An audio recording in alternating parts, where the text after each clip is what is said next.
Mariel Rodriguez nagsalita na tungkol sa glutadrip issue sa Senado. Mariel got non-stop bashing dahil sa pinusyang photos habang nasa Senado.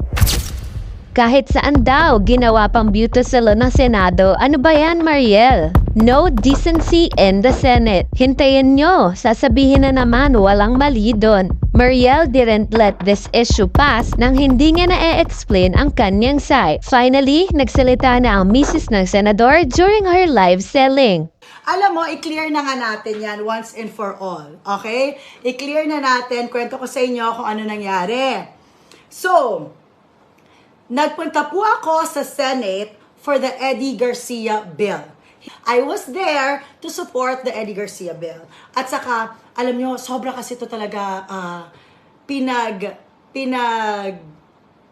hirapan ng asawa ko yung bill na yan. Okay? So I was there to support my husband. Now, every week talaga, I have a vitamin C drip.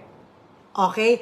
Diyan po kayo, medyo relax lang. Kasi, inisip nyo po na glutathione yung aking ginagawa. So, to let you know, para hindi kayo naniniwala sa fake news, vitamin C po yun. And matagal na namin ang ginagawa. Pandemic pa lang, ginagawa na po namin. Lahat kami dito, tuwing may nararamdaman, actually, never ko po intention na mang bastos or whatever. My intention was to show that no matter how busy we are, dapat prina-prioritize pa rin po natin yung paglalagay ng bitamina sa ating katawan. Okay? I had no intention whatsoever to disrespect the Senate or anything like that. Okay? It was never in my intention.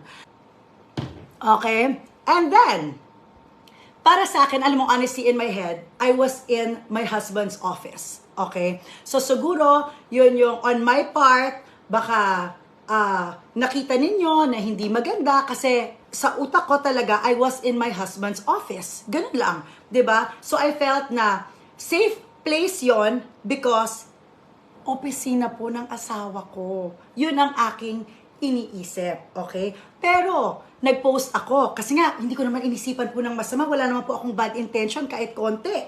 So ngayon, ako naman, pinost ko. Tapos, ang daming nag-react.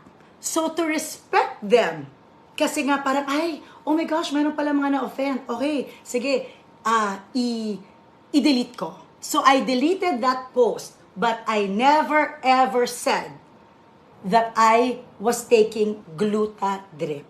It was vitamin C. Okay? Dapat, yung drip ko sa bahay talaga.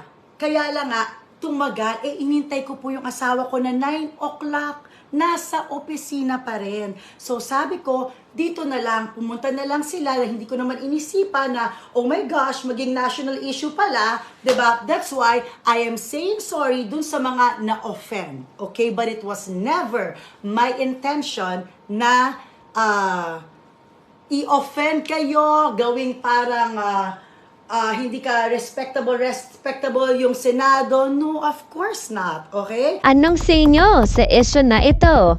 Follow poplife.ph because you can't miss out.